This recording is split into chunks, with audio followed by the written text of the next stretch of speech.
This is the Bama Podcast with Marty Solomon. I'm his co-host, Brent Billings. Today, we are discussing the events of the penultimate episode of Season 3 of The Chosen. Penultimate? Number 7? Yeah, penultimate means second to last. Is that what that means? I never pass up an opportunity to use it, Marty. Oh my goodness, you should actually leave this in the episode. I just was so educated there for a moment. I'm like, no, Brent, we're recording episode 7, not episode 8.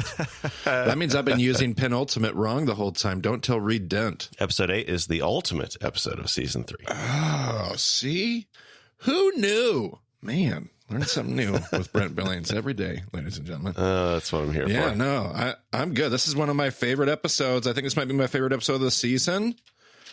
I think that changes this season. The more I watch it, the more my different opinions change, and mostly all in good ways, the more I interact with the episodes. But I think this is in my top 5 of the 3 seasons, and I think my favorite of this season. This season's had some good ones, though. Really good episodes, but this is it for me, I think. This is my one. This is your ride or die. My favorite, my ultimate, Brent. Not my penultimate, but my ultimate favorite. Fair enough.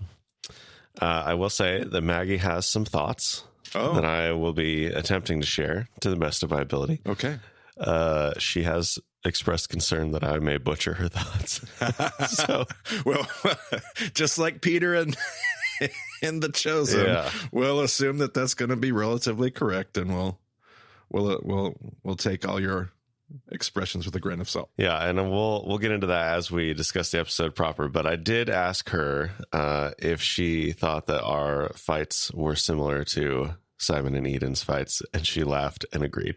Well, there you go. At least you were good on your initial instinct. I like it. Okay, well, so with that, let's get into it, Marty.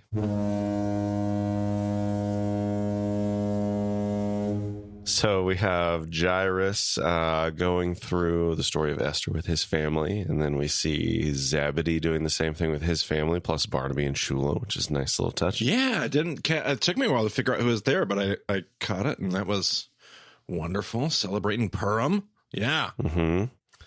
And then we see people coming out of their houses and greeting each other and speaking blessings, doing all sorts of stuff. And then we see Simon throw a large pot down from the second story of whatever, I guess it's his house. And he screams and pretty intense emotions. Yep. Good opening. Like I said, the writing's good. They always jerk you around from like, oh yes, everybody's celebrating Purim, to like the depths of frustration and despair and anger, and did it to me in the opening scene of this one. Yeah. And so Maggie was thinking that Eden wasn't necessarily trying to keep it from Simon. Like, she says that line, like, I thought I could keep it to myself.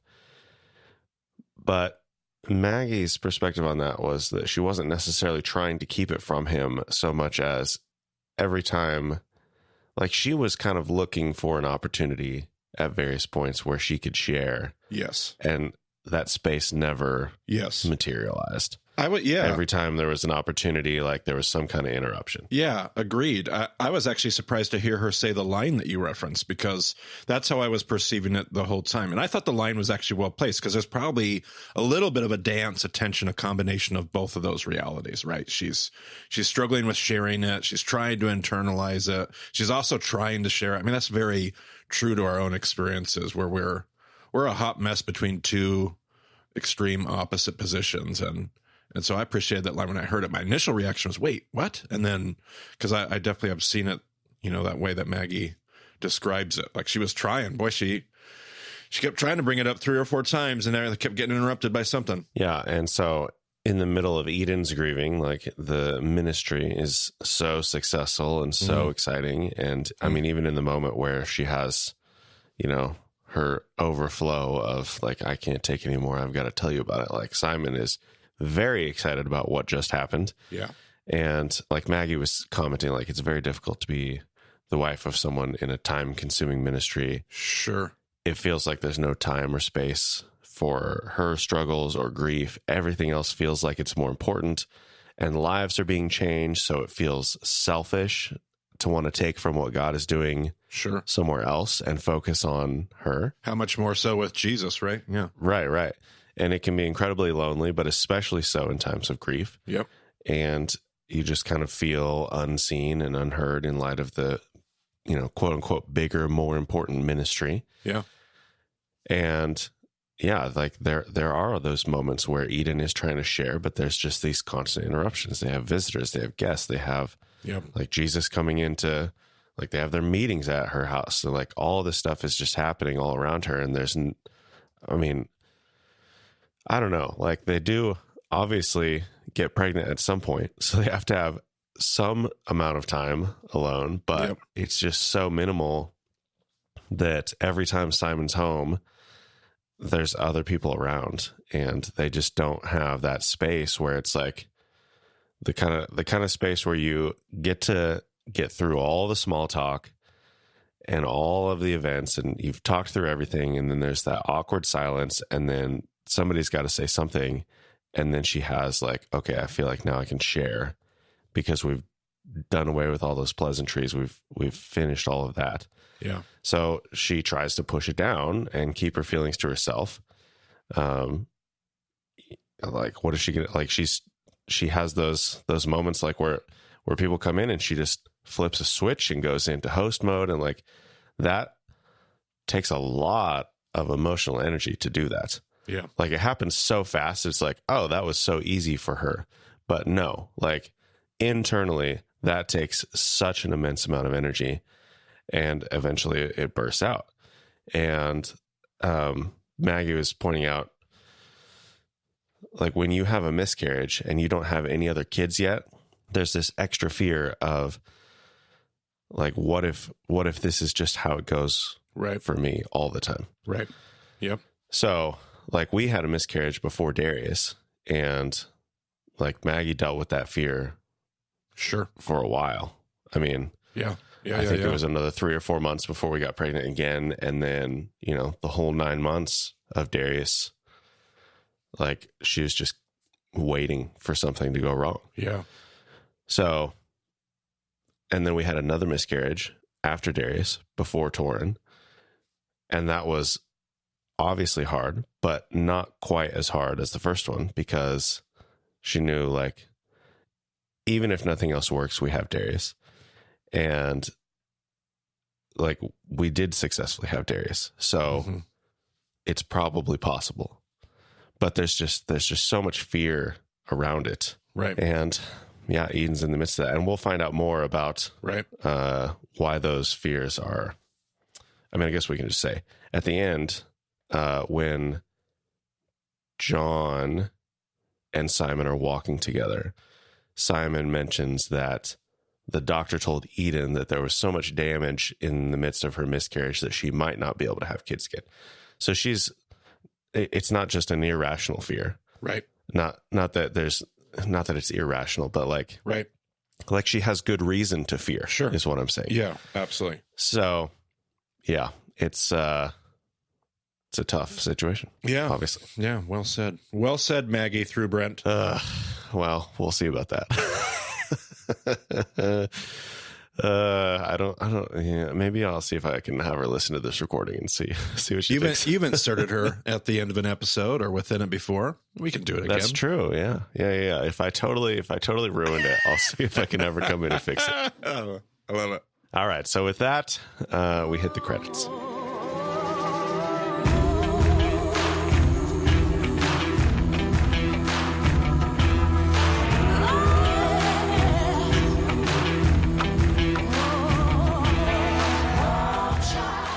So we see Andrew and Philip walking on a road. Philip's walking slowly and trips. It seems like this is actually after they've gone back to the Decapolis. Yes, they're on their way back, I feel like. Yeah, initially when I saw this, I thought that they were on their way to the Decapolis, but I guess it makes more sense why Philip is a little brokenhearted. Finally get to see Philip's humanity. He's been such a rock of spiritual maturity, and you're finally like, all right, this is where he gets to be a baby. I like it. And Andrew, of all people. Andrew's the one speaking sense, and oh, goodness. So Philip kicks a rock and trips over it and probably broke his toe. When I first saw this episode, I did not understand that experience, but I have since broken a toe, Marty, and so I now know how he feels. About that. Yeah, right. can now relate to that experience. So they get to the house. Judas is packing up food for Purim. Andrew's like, he didn't even know it was a holiday. Like, he's just totally distracted. And he explains how they made things worse when they went back to the Decapolis by telling the parable of the banquet. And Thaddeus bursts in at this point, calls them to celebrate, and they're just like, they're totally strung out. They don't know what to do with this situation. Yeah, one of the things I liked about how, they're in here talking with Judas, all these characters, initially Andrew and Philip, and I love how they depicted Judas's like cultural wisdom. Like he said, well, tell me about the story. Tell me about the parable you told. And so they told the story of the parable of the banquet. And Judas immediately is like, oh, well, that probably wasn't received well at all. Like Judas is this more, I want to say worldly. I don't mean that in an overly negative way. I just mean his past life, his vocation has put him in this, again, it's a part of his character development.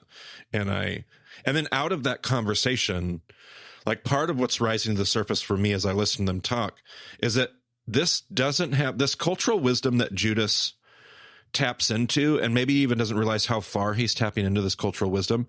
It's about how like the abstract content in and of itself is not the point. It's not like if you get the content of the parable or the content of the teaching or the content, it's not that. It's like, it's about the people. It's having this awareness of the people that you're talking to, who they are, where are they from, what is their story, how does the content hit them, like. And I think that's instructive for us because I think we so often, like, we just lean into, if we get the content right, if we get the truth right, nothing else really matters. Doesn't matter who we're talking to, where we're at, what's going on. I just have to get the theological or the orthodoxy correct, and then everything is okay. And I like that scene because it made us think about. It provoked some critical thinking in that, it's not just about the content of the parable. It's about how the parable is used and why and who you're talking to, and that cultural wisdom of what it means to talk about theology and bring the kingdom in your immediate context. So I really appreciated that. Yeah, he's his job has taken him many places. I think a lot of not necessarily a lot, but some of the disciples don't have a lot of experience with a variety of people as Judas has. So it's good. Let's see. Then we have Thaddeus bursting in, and he calls them to celebrate. Purim, like this is like we see families celebrating together. But this would be like a whole community celebration, basically? Is that what we're... Absolutely. Yeah. And almost all your festivals, I'm trying to think if there's an exception. All your festivals would have been very large. In fact, if I had a critique, like you mentioned Barnaby and Shula with the family of Zebedee, if I have a critique, it probably is that's not even big enough, as they've depicted a lot of these parties and celebrations. Sure. These weren't intimate family celebrations and gatherings. These would have been multi-family, definitely extended family. You would have had, many, many, many people, not just little solitary family units like we're used to in Western America culture. But so if there's anything, it would be that I would actually say. Yeah, I forgot to mention that in that earlier scene, but yeah, like them sitting around the table is what I've always imagined for this holiday. But then for them to finish that story and then go out and celebrate, in front of the house was interesting. So, right. Yep. Yeah, it makes sense though. Yes. So then we're over with Matthew, who's reading with Tamar. Thomas enters the house. Everyone else comes in. They find out that Kaphni, Raymond's father, is not a believer in Thomas. And in spite of that, Thomas still has a little bit of hope because Rama is still there with him. She's working on him, whatever that means. So they're, hopefully, I don't know. Maggie made a comment on this part of the episode too. She's like, I don't know if they're actually ever going to get together. That makes me sad. I was like, well, I don't know either. We'll find out. It's a perfect opportunity to work. If for some reason she had to get worked out of the storyline, it's the perfect opportunity to do it. I don't know. I'm assuming she's coming back, but oh man. Yep. I didn't think about that. I love Nathaniel's. I love how they made, they didn't take the bait to make to overdo the Peter is such a blunt person. He always just speaks without thinking. They've kind of made that Nathaniel, and I just love Nathaniel's like blunt, straightforward. Like it's been there all along. It's just gotten a little bit more appropriately obvious throughout some of those things how he addresses Thomas. Are you embarrassed? I just love that part of his character. Yeah, I love it. It definitely is me sometimes. So then they're kind of talking about the situation that Andrew and Philip have stirred up, and Big James thinks that Jesus should not be intervening on behalf of the Gentiles. And Tamar's like, hey, I'm sitting right here. He's like, well, you're different. And then Philip quotes Isaiah 42. Yeah, back to being Philip again. I like that. Okay, yeah, he has his moment. Right.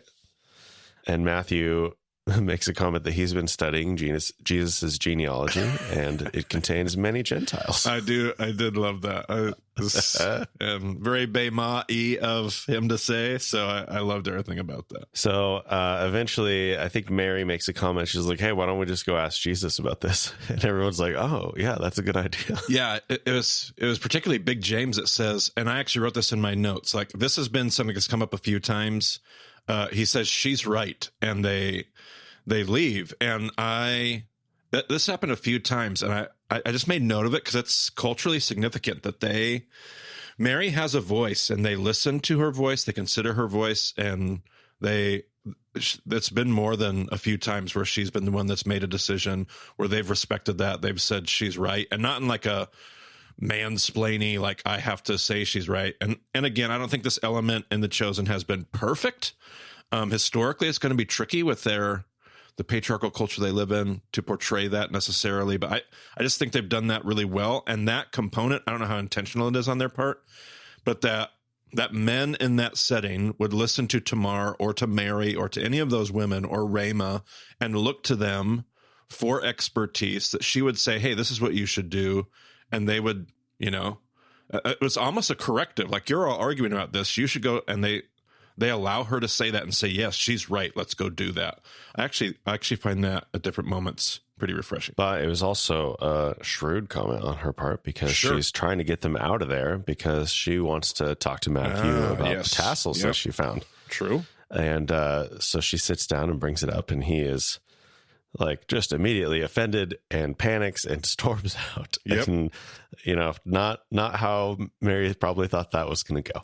Yep. So then we get a short scene with Shmuel interviewing someone who had an encounter with somebody. Turns out this guy was swindled, wasn't Jesus after all.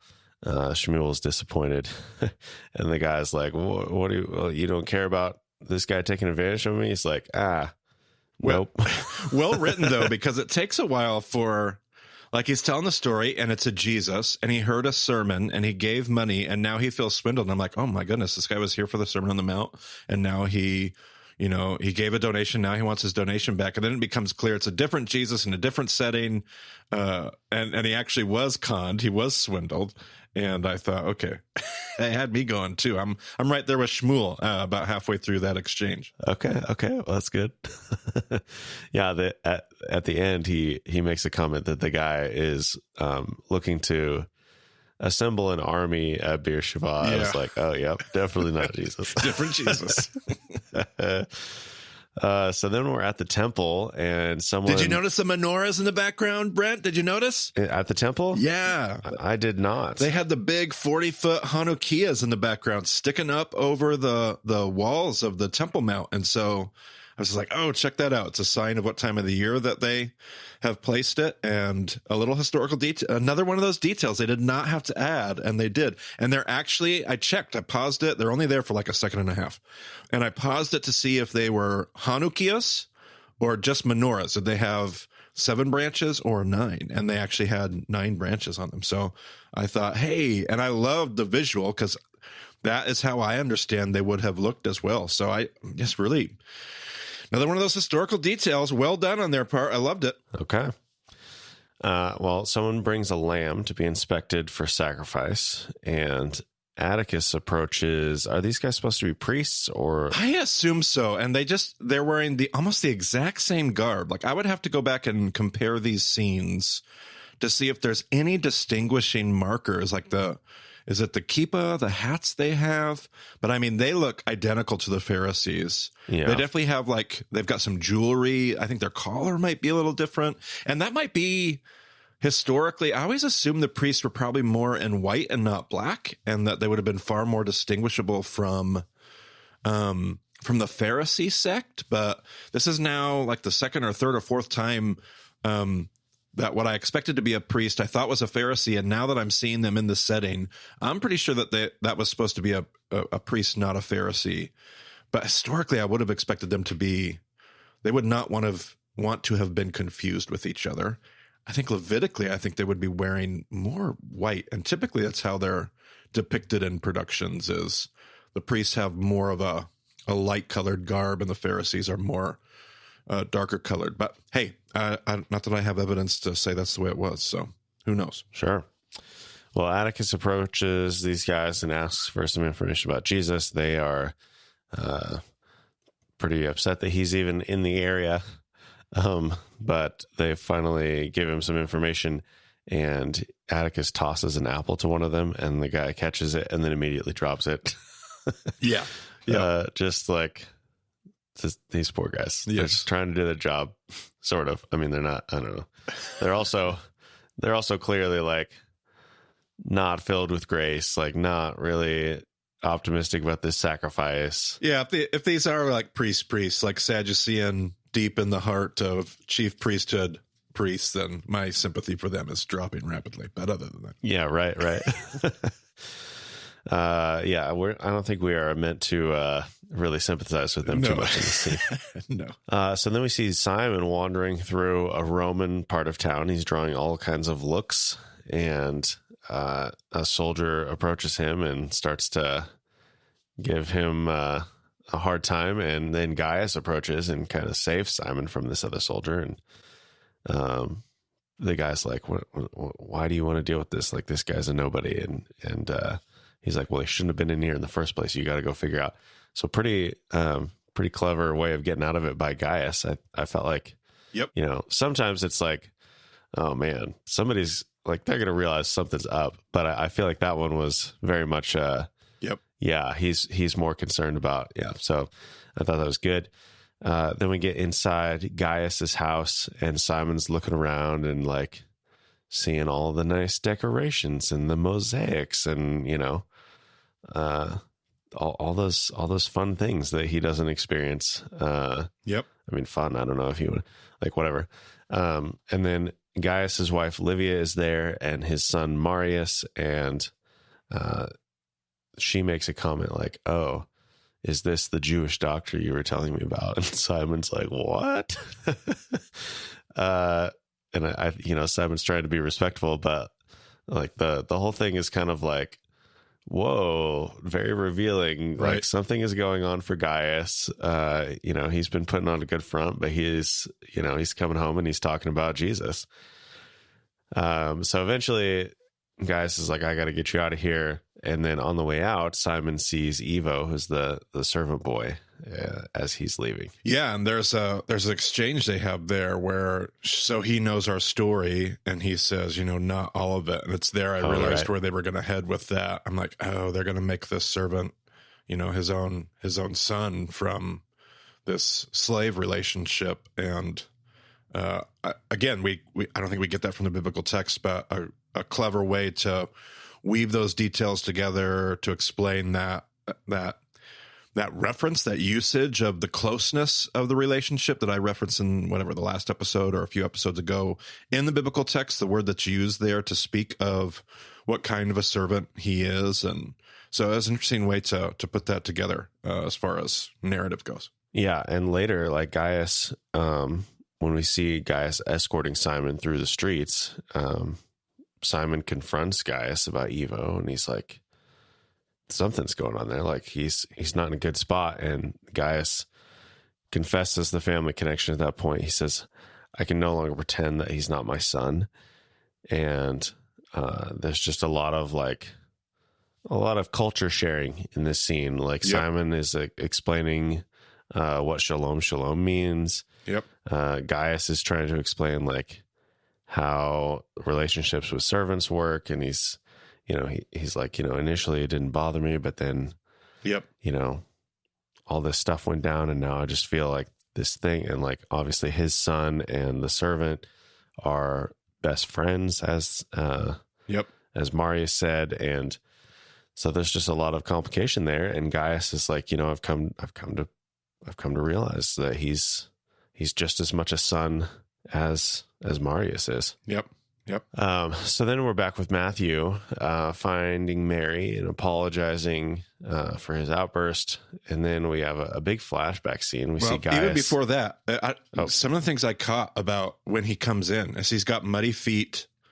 Oh yeah. He went to go do what he says Jesus gets away whenever he's, trying to figure stuff out. So I figured I would, he's following Jesus's model, and Matthew is deliberately changing. Like, he never would have stepped in mud. And slowly over the course of this last season, especially, but the season before, like Matthew, he's still Matthew. I hope, and I assume he always kind of will be. He's always going to have those characters, but he is changing, though, his aversion to certain things, his ability. And I love that transformation. It's not purely a physical transformation, but his whole character, his countenance. Like he would walk in with muddy feet and be like, oh yeah. And he takes his sandals off, and you can still tell he still does that thing with his hands, his germaphobe thing with the hands. And yet, well, and I think he made some kind of comment, like he tried to go out, and almost immediately he found himself trudging through the mud. And so then he came back. Like, he wasn't out there that long. Sure. Right.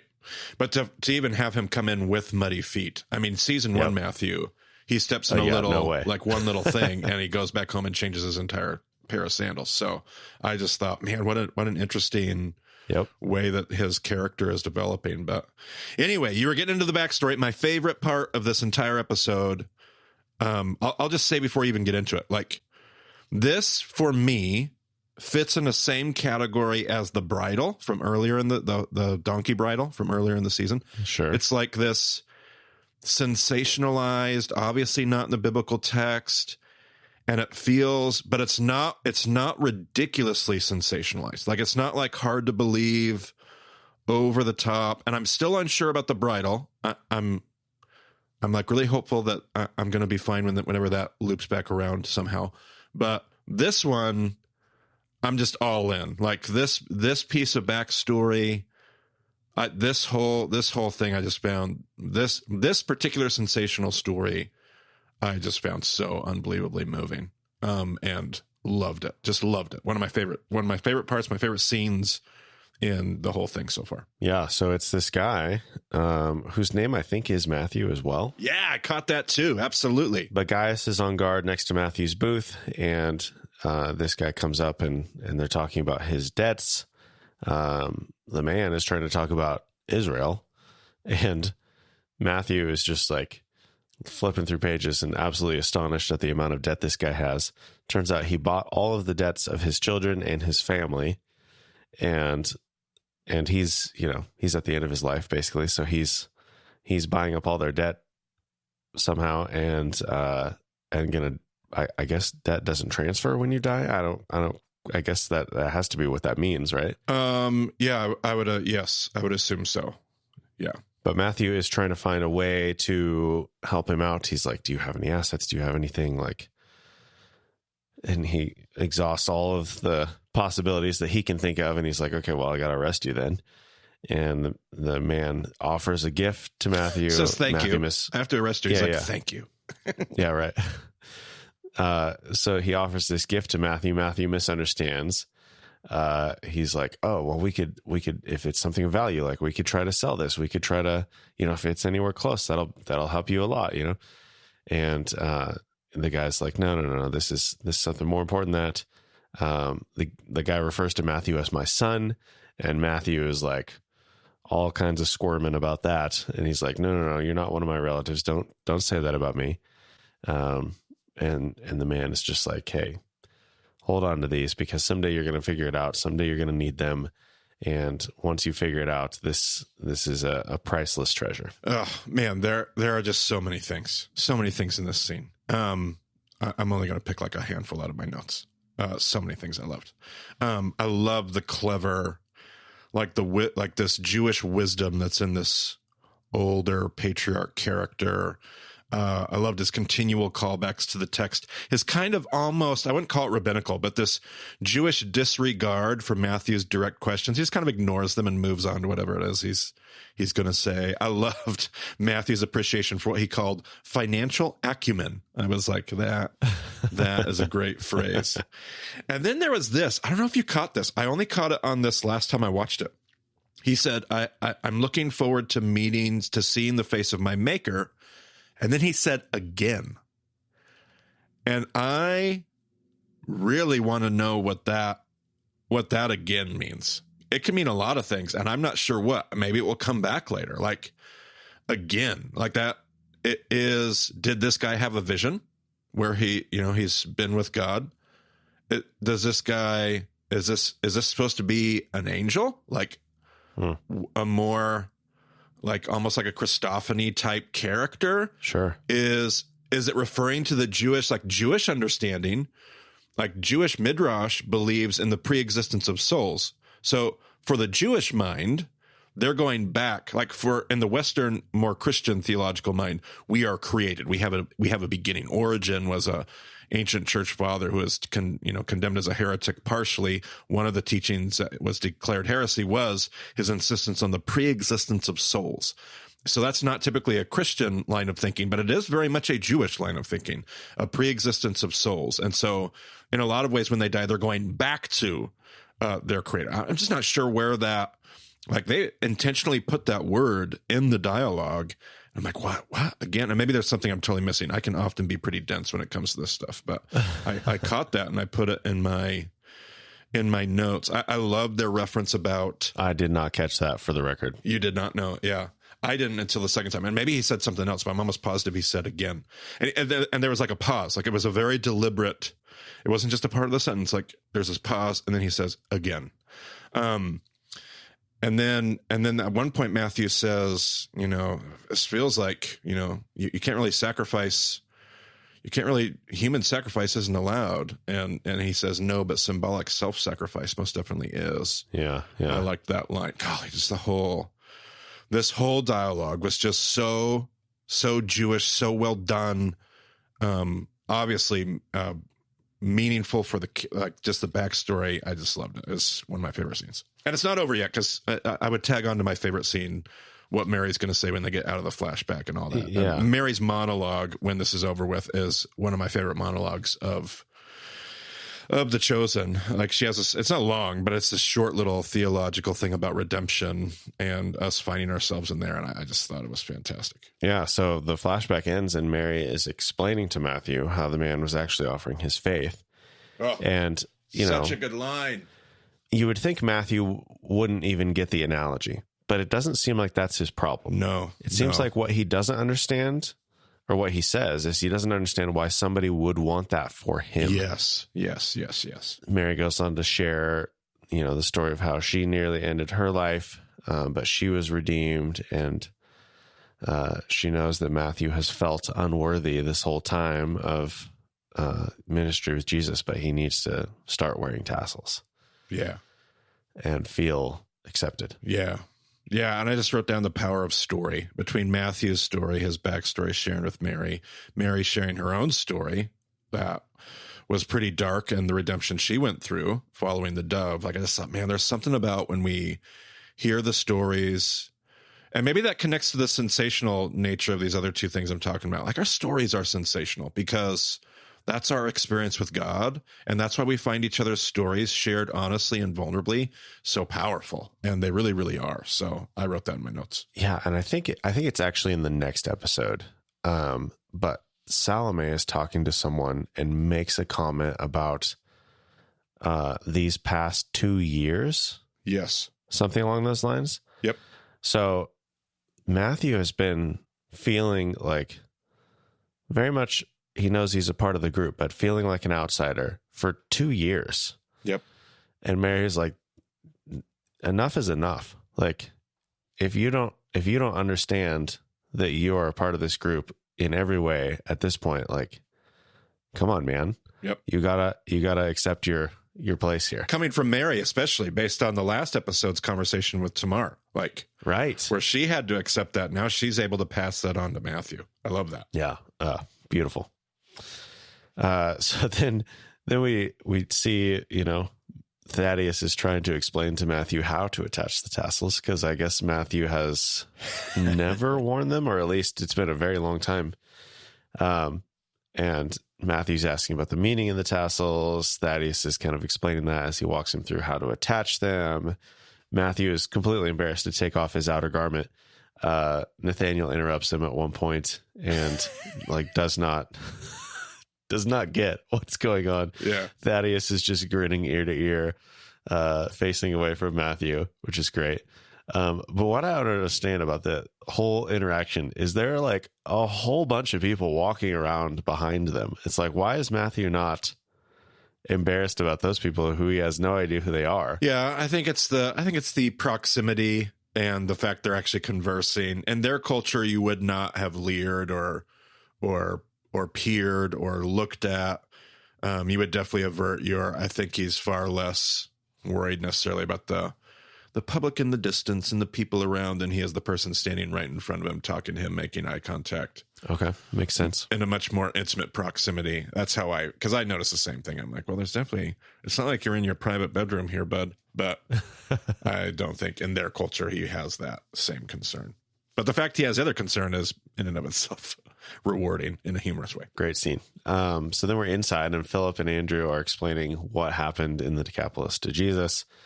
And Jesus decides that they're going to travel there and address it. And he encourages Philip and Andrew that, this is part of the process. I love that line. This is part of it, when everybody gets up and he just looks at them both and says, this is it. Like, this is what it's like. We make mistakes. And I feel like I have a similar kind of line or vibe that I often communicate to students or people that I lead. Like, yeah, this is normal. We're gonna do this. I just appreciated him consoling them in that way, and not like blowing it off, but like addressing, no, it is what it is, and this is part of what it's going to be like. We're going to make mistakes. We're going to screw this up. We're going to have the best of intentions and still tick off everybody. And knowing that they're 2 years in at this point, it was such a momentary line. Like, I don't know that we're necessarily so explicitly supposed to date it, but just thinking it is ready for them to kind of wade in a little bit and get their hands dirty with a situation like this. So it makes sense. Jesus asked John to have a word and asks him to stay behind and wait for Simon. John is not really having that. not pleased with Jesus' decision in that moment. And did you catch what Jesus said about we don't need numbers. We don't need all this stuff. Like, it's not like we're going to have strength in numbers, but right. So what we're dealing with here is hard hearts. And I don't know if you caught this reference, hard hearts like that of granite. And that's why we need, Simon, which I'm just now realizing he's not even called Peter. I think I keep calling him Peter here and there in my commentary. You do. Oh, my goodness gracious. My apologies for all of those episodes that I have done that, because we haven't gotten there yet. And I just love that connection between, he's talking about hard hearts, and he keeps saying it, hard hearts, like hearts of stone, like granite. We need Simon. And I'm like, oh goodness, this is going to come back. I thought that was very, very well. I'm assuming that's all intentional, and that's very well. I think I can see where they may be headed next season, and why Peter needs to be on this trip. And I think I can see how they're going to weave this together. And I really, really like it. I really like what they've done. Well, and I think probably also a little bit of a tie-in with Jesus not necessarily being like a carpenter as in wood only, but a more general craftsman, stone mason kind of thing. Yep. So then we do see that the group walking on the road, and Matthew's shown with his tassels here. So he got that figured out, got that set up, and little travel montage to tie things together. Yeah, and the tassels are subtle. Like, I think, in general, the whole, nobody else points it out. I'm assuming they would have seen it at some point, but they don't make like a big deal about it. It's like, okay, Matthew's doing this now. Yep. Then we're back with Mary and Tamar working in the house, and Simon enters, and then he leaves, and Zebedee comes up and finds Simon, and he's like, why are you still here? Simon didn't know about the trip. He's like, you've been really disconnected, and, you got to do this and that. And Simon is like, you rebuke me. Yeah, right. And he's like, don't play games with me, Simon. So Salome and I were at your... What was that word? Is bris. That's where they do the circumcision. Yeah. So then John comes in and starts arguing with Simon, and everybody's watching from the background. And John eventually strong arms Simon into going and catching up with the group. Yeah, they definitely don't have the friendship. I've always been taught, and I don't know if this is necessarily explicit in the scriptures, but I've always been taught that John and Peter have this really deep, abiding friendship. John and Simon. See, now I'm going to be really conscious of what I'm calling him. But Simon and John have this deep, but as they've depicted in The Chosen, they don't yet. And maybe they'll bring this together much later. But at this point, Simon and John definitely have almost an adversarial. We grew up together, almost competitor, fishermen, and that has not taken shape yet. But who knows if it will? Well, and we do kind of see that, like when Simon and John are walking together. It's forming. They're maybe. arguing. Yep. Yeah, they're arguing, and then Simon is like, "You're right." Like I feel like Jesus. He can heal people from a distance. Like remember, back in this other story, like, and then John, in his final moment of just. His final moment of ignorance, he says, why would you be whining when you have somebody like Eden? And and that stops Simon in his tracks. And then Simon, talks about how Eden wasn't safe while they were gone. And then John, like it breaks through for John. He begins to understand. He's comforting Simon. This is where Eden. This is where Simon mentions that the doctor told Eden she might not be able to have kids. And Maggie made a comment on that. She said the whole line of thought where she thought she could keep it to herself, if it was so bad that the doctor's telling her she might not be able to have kids again or conceive again, I think is what he said. She had to have been farther along.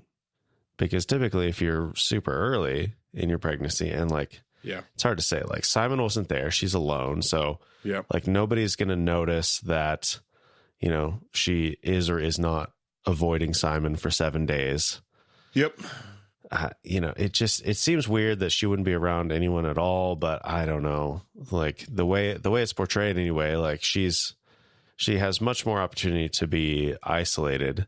And for people not to realize, what's going on in general. On the flip side, we also made comment of how much blood was in that, how much blood they commented on in that scene. Right. And maybe it was so traumatic clinically, medically, that was the concern. Who knows? Yeah. And so that's what made Maggie feel like she had to have been fairly far along at that point for it to be that traumatic.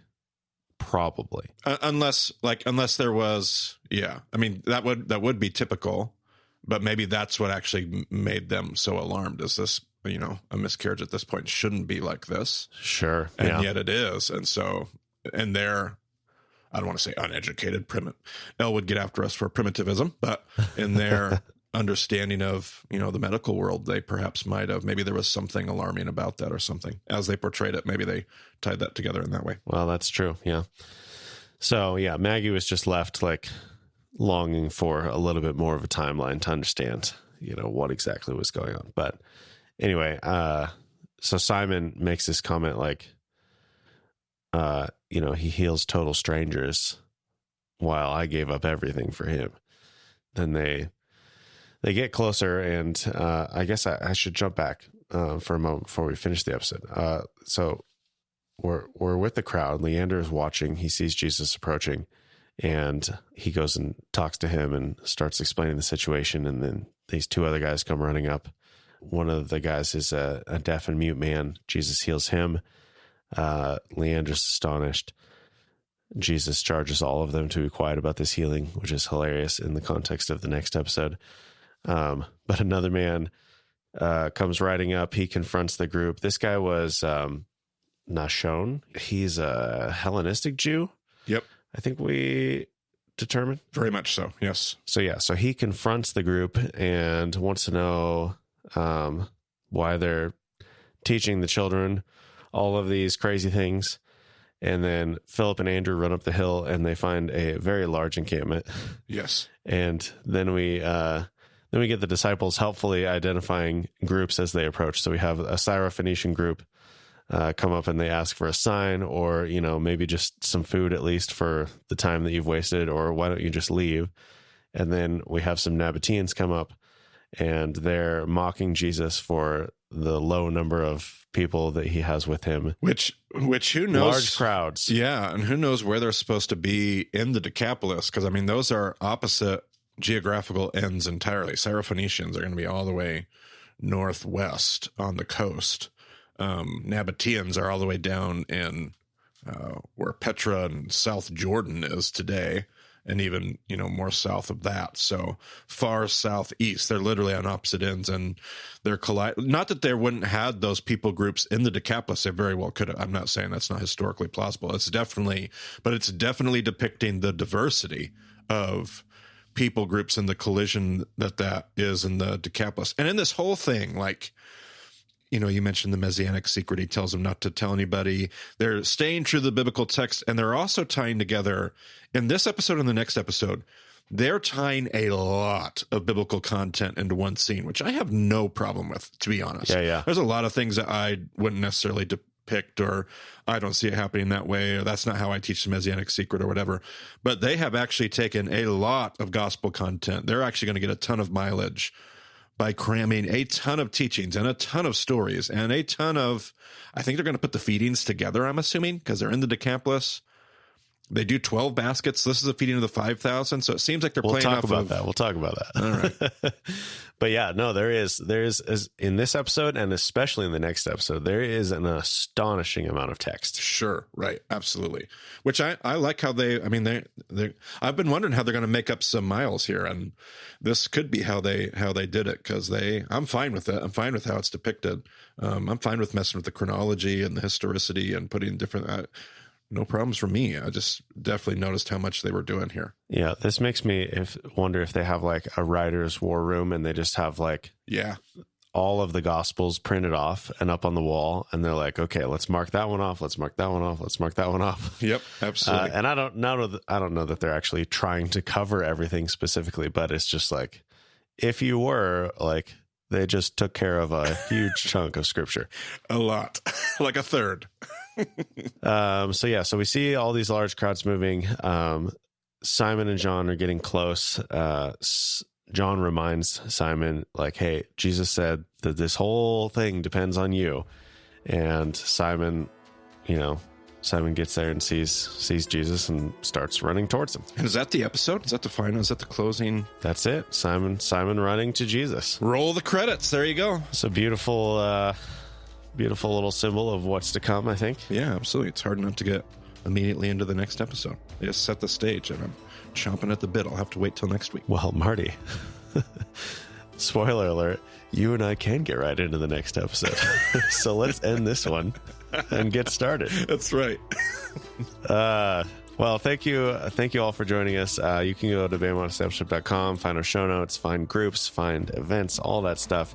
Marty is in the middle of his sabbatical as this comes out, so remember that. But whenever you're listening, check out the website for all of the most up-to-date ways to get in touch and to get engaged with other people and everything else. So thanks for joining us on the Bamwell Podcast. We will talk to you again soon.